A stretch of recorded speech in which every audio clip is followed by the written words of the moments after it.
Pak Agus, ini bukan hanya beberapa waktu lalu sedang gencar-gencarnya sosialisasi tentang program TV digital ini. Nah, ini apa yang harus dilakukan oleh masyarakat? Harus beli TV barukah? Kemudian harus membeli sesuatu alat untuk pindah program nantinya ke TV digital, Pak Agus? Ya, ini penting ini berkaitan dengan TV digital, Pak Madi.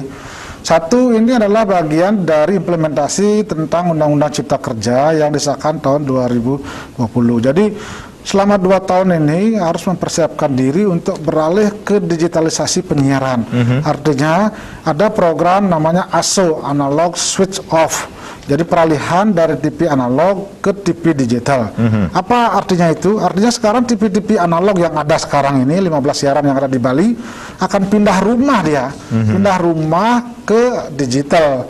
Kemudian bagaimana caranya pindah rumah itu? Tentu frekuensinya berbeda. Nah, kalau di Bali masyarakat tentu bagi TV-TV yang sudah ada digitalnya tidak perlu tinggal men-setting saja. Tapi bagi TV-TV yang sifatnya mungkin masih lama, tentu ada alat bantuan yang disebut dengan set-top box. Jadi STB itu adalah untuk memandu, untuk menerima dari siaran TV digital menuju ke TV kita di rumah. Jadi sebetulnya itu kalau program pemerintah di Bali ada namanya pemenang MUX ya, pemenang MUX multiplexing ini ada 4 TV di situ. Jadi ini ada kewajiban pemenang-pemenang MUX ini untuk melakukan pembagian set-top box seperti itu kepada masyarakat yang dikategorikan miskin atau yang kurang mampu. Itu ada jumlahnya total di Indonesia itu sekitar 6,7 juta. Tapi bagi masyarakat yang mampu tentu membeli alat itu. Kalau sudah TV-nya digital tidak masalah. Jadi seperti yang di TV kita ini di logo ini kan ada bersih, jernih, canggih. Nanti memang betul TV digital itu akan jauh lebih bersih gambarnya, suaranya lebih jernih, kemudian teknologinya canggih. Indonesia merupakan negara yang 103 beralih dari TV analog ke TV digital. Ini boleh dikatakan sudah sangat belakang. Di negara-negara lain sudah menuju ke TV digital. Apa yang dimaksud dengan TV digital itu? Maksudnya TV digital kita hanya pindah rumah, bukan TV yang artinya bukan yang di medsos sebagainya, itu bukan. Jadi ini adalah yang pindah rumah. Jadi yakinlah masyarakat akan sangat diuntungkan dengan adanya TV ini. Tahapannya mulai adalah April 2022, itu tahap pertama mulai akan pindah. Kemudian Agustus tahap kedua mulai.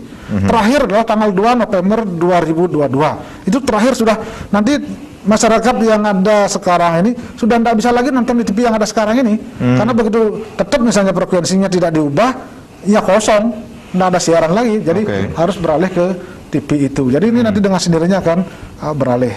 Dan jadi ini program pemerintah bagian dari turunan Undang-Undang Cipta Kerja itu, dan yakinlah nanti suaranya dan memang teknologinya jauh. Jadi keuntungan apa yang didapatkan masyarakat nantinya ketika beralih ke TV digital itu sendiri? Bagus. Nah, dari keuntungan jelas dari sisi gambar bagus, suara bagus, dan itu akan lebih beragam.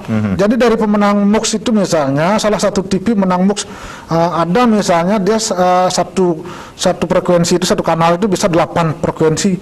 Ada misalnya anggap salah satu TV menggunakan 4 kanal. Ini ada TV yang khusus budaya, seperti maaf misalnya kita sebut TVRI misalnya.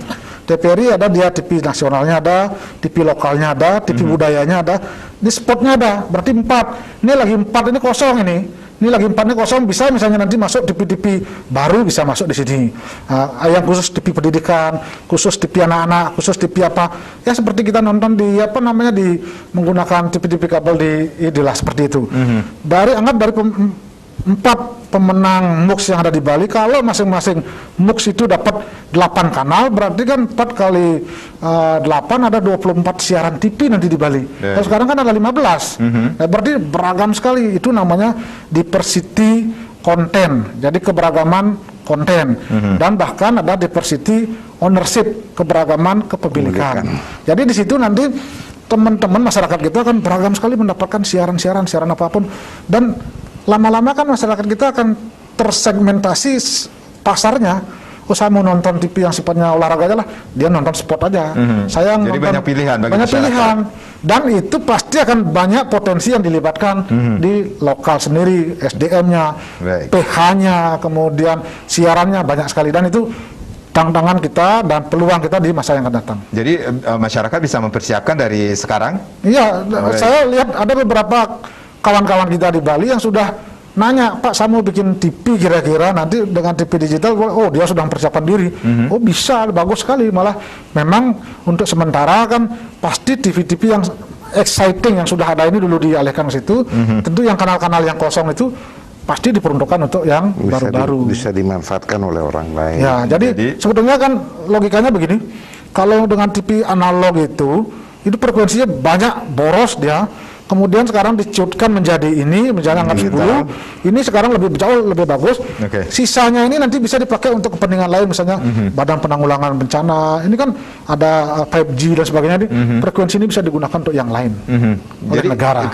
ketika sudah beralih ke TV digital ini iurannya akan ada iuran tambahannya kah? Sementara yang saya tahu belum ada lah. Oke, Nah, baik. jadi ya itu memang sebetulnya masyarakat berat atau tidak. Mungkin bagi sebagian yang tidak masuk kategori misalnya dapat set top box itu, ya memang harus beli dulu alatnya. Ya itu mungkin harganya tergantung dari pabrik dan sebagainya lah. Baik. Pak